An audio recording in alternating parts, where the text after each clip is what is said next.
السلام علیکم ورحمۃ اللہ وبرکاتہ۔ الحمد للہ کفی والسلام علی عبادہ الذین اصطفی، اما بعد فاعوذ باللہ من الشیطان الرجیم، بسم اللہ الرحمن الرحیم۔ ان اللہ لا یغیر ما بقوم حتی یغیروا ما بانفسہم۔ خدا نے آج تک اس قوم کی حالات نہیں بدلی، خدا نے آج تک اس قوم کی حالات نہیں بدلی، نہ ہو جس کو خیال آپ اپنی حالات کے بدلنے کا۔ جناب صدر، حکم صاحبان، اجلاس میں تشریف فرما علماء اکرام، باوقار گارجین صاحبان، معلمین و معلمات اور ہماری پیاری پیاری سہیلیاں، آج کے اس سالانہ انجمن میں میرا موضوع سخن ہے آج کا مسلمان اور ہماری ذمہ داریاں۔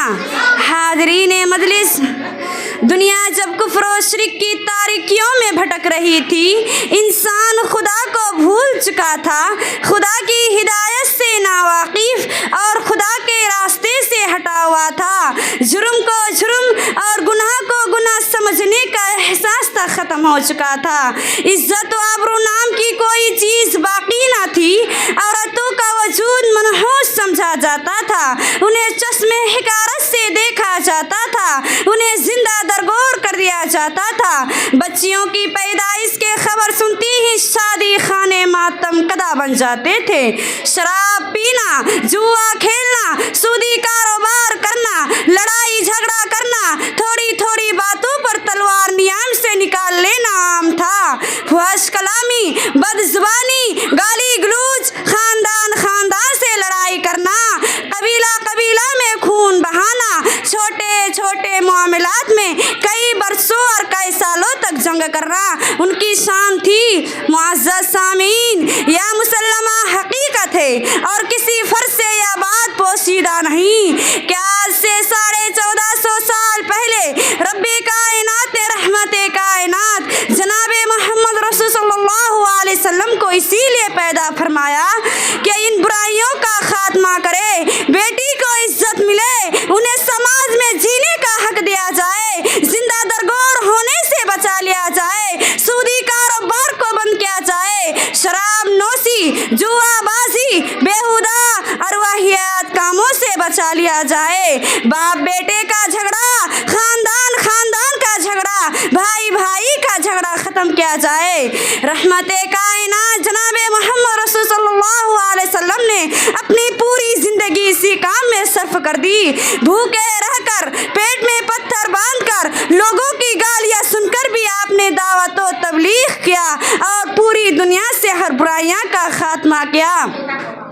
معزز سامعین، سوچنے سمجھنے اور غور و فکر کرنے کی بات ہے، جس چیز کے خاتمہ کے لیے نبی کائنات صلی اللہ علیہ وسلم دنیا میں تشریف لے آئے اور اس چیز کا خاتمہ کر کے چلے بھی گئے، کیا نبی نے جو دین، جو اسلام، جو سماج، جو شریعت ہمیں 1450 سال پہلے دے کر گئے تھے وہی شریعت ہے، وہی دین ہے، وہی مذہب ہے؟ ہرگز نہیں، بلکہ اس کے برعکس ہے۔ شراب نوشی مسلم نوجوانوں کے اندر عام ہو گئی ہے، جدھر دیکھو شراب و کباب کی محفل سجا رکھا ہے، افیم، گانجا، چرس، اسمیکنگ، بیڑی، سگریٹ کا استعمال تو کوئی عیب کی بات نہیں، کیا بچہ، کیا جوان، کیا بوڑھا، سب کوئی اس کے عادی بن گئے ہیں۔ سودی کاروبار کی بات تو مت پوچھو، کم سے کم 95% لوگ اس گھناؤن اور مہلک بیماری میں پھنس چکے ہیں۔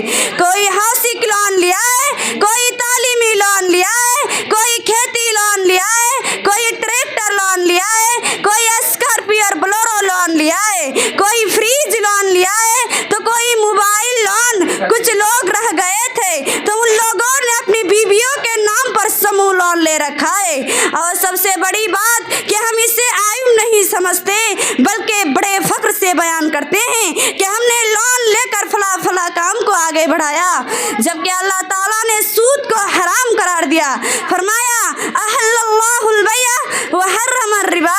اللہ نے خرید و فروخت